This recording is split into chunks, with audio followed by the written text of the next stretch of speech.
Hey, good morning, good afternoon, good evening.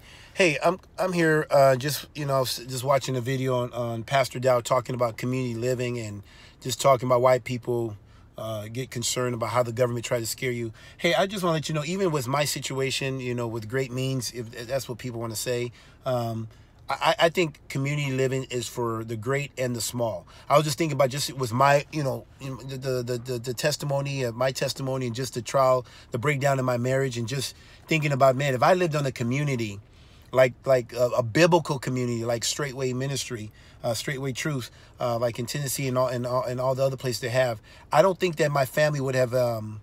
Even with the tension that we had in our marriage, I don't think that it would have collapsed so fast or even collapse at all. I think a community living would have actually saved my marriage and saved my family.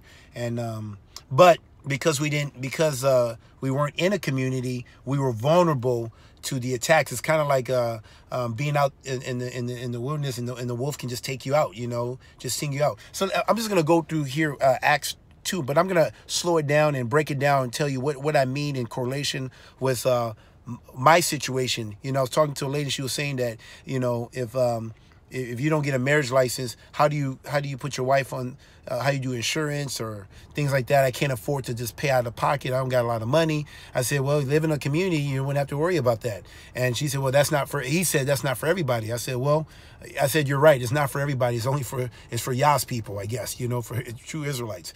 And so I was telling him that, I have a lot of money and I need community because I don't have anyone around, I don't have family, and you don't have a lot of money, but you have family, but you have no money. Well, if you live in a community, all that stuff, we wouldn't have any needs. But let me break this down to you just to tell you what I'm talking about. So it says, and they continue, this is Acts 2, verse 42, and they continued steadfastly in the apostle doctrine and fellowship and in breaking of bread and in prayers and fear. So they fellowship and breaking the bread. This is what Straightway does. I mean, this is how they operate. They break bread, they fellowship, they pray together, they eat together, they live. I mean, they do everything together.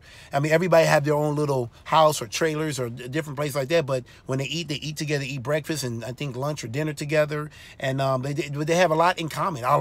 They have all in common, and they take care of each other. And you got my situation where I thought I was in a community. I am in it. I don't even know what you call it, a community, but I thought I was in a community, in a Christian community, because I had connections with all the churches. I had connections with all the Christian ministries out here in this town. A lot of the ministries I gave money to, close to at least 50 to six figures easily.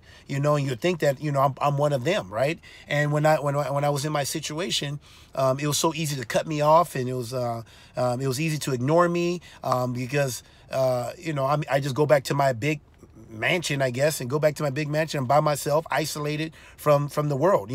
I thought I had neighbors, but I really don't have neighbors. I thought I knew my neighbors. I thought we were all on the same page, following the same book, but we weren't. Our children went to the same, our children went to the same private school. It was a Christian school. Over 22 churches was there.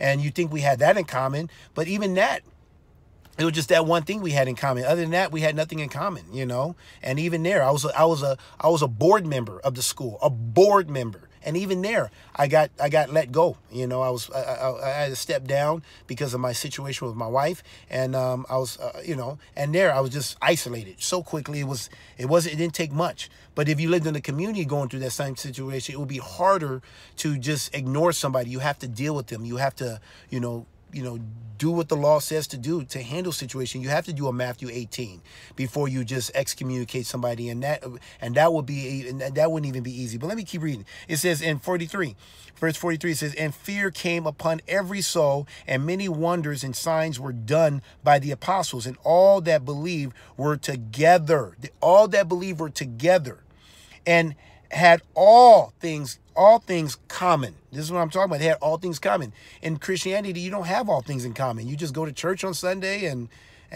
maybe if your children go to the same school, that's about it. But we don't live life together. And they sold their possession and goods and parted them to all men as every man had need. And they continued daily with one accord. So I went to a school. Our children went to a school. Well, you had 22 churches there. several different denominations, everybody had their own private interpretation of what the Bible is saying according to their denominations, or even to their personal belief, you know. But it wasn't biblical because it's Christianity. Christianity is not biblical. They go off of the doctrine and traditions of men. And so, but they did have Sunday, Christmas, and Easter in common, but that's about it. But everybody had their own doctrine. But anyway, I'm just looking here about Straightway, comparing Straightway, who's doing it biblically, and how Christianity don't do it biblically. It says, and they continue daily with one accord in the temple and in breaking of bread from house to house, did eat their meat with gladness and singleness of heart, praising God and having favor with all the people, and the Lord added to their church daily such should be saved. So they were one. There was a oneness. There were one accord. And so even though our children went to the same, a lot of us had our children at the same school. Then all of us went to our different churches, but then we had different denominations. And so our family was in a situation that we weren't protected. I thought, you know, living in this home, I thought, you know, it was impenetrable, meaning that I was very about protecting my family, you know, from the evil one, you know, protecting my children's eyes, what they watch on TV and everything. And the whole time I was in the most vulnerable situation because I wasn't in really a biblical community. I'm dealing with one woman telling my wife to leave. She goes to another church, and then another woman from another church is giving us counsel. I mean, and they all have different belief and how they look. And I'm not here to, you know, bash my wife here or anything. I'm just telling you that if I lived in a community, my wife would have, if she really felt that she was being abused or whatever, she could have went to the elders, real elders, because we would have everything in common. You have to see that I couldn't avoid them. If I wanted to eat, I got to go to the dining hall, right? Like, where's Kabir? You know, I mean, I had to show up. You know, they eat together, they pray together, they worship together. And so if I did something, and if it was legit, if the elders will have to, you know, meet with me and my wife, and then she can report whatever she is in front of me, and we'll go through it. If it's true, then they will handle me and deal with me. If it's not true, then they'll deal with her. I mean, whatever the case is, living in a community actually would have protected my family. So anyway, I'm just here to just testify just from what I've seen, how Straightway live life. I just think it's beautiful. I think it's not only just for those who have little money or a few, you know, don't have a lot, but I think it's also for the person who has a lot. And so we can all, because it all belongs to God, Yah, anyway. And so if we all come together and live in common and everything, we can all, you know, watch each other's back. And you want to be with people who are like-minded, who's one accord. And so obviously, you know, me being a commandment keeper, I want to live among people who are commandment keepers, who's keeping the feast, keeping the Shabbat, keeping the law of Yah, period, you know. And so anyway, I just wanted to say that in the beginning, when I heard about Straightway, I was, that's a little, you know, but the more I'm looking at my situation, the more I see how Straightway, how Pastor Dow has it there in Tennessee, because that's the only one I've seen so far. But the way they live life is just, it's very attractive, because I can see, even on a bad day, you know, I just love the accountability. Let me end on this note. I was thinking about a situation where, when I was playing with the Packers, there was a guy that I played with. We played this kind of the same position, and, you know, there was a spirit of jealousy on me, you know, because, you know, he was upcoming. I was kind of on the, you know, the coaches kind of, I felt like the coach was favoring him and not me, and, you know, coaching staff and things of that nature. And so, you know, you actually get jealous, and you start trying to just wishing the guy would just leave. And I remember there was a situation that he could have went to another team, because he had a Pro Bowl year and everything, and he could have went to another team. And I was praying, man. I was praying hard. Like, man, God, please let this man go so I can be better. Well, thank Yah, he didn't answer my prayer. I had to, he stayed on the team, he signed with the team, and I had to deal with him. And because we had a lot in common compared to Christianity, compared to the church, we had a lot in common. We probably spent more time as players than we did with our own wives or children. And so I had to deal with him. And I had to deal with that spirit of jealousy. And I knew it wasn't right. I couldn't keep walking this stuff. And I thought the solution was him leaving, I'll be healed. But the true healing was me attacking it, resolving it.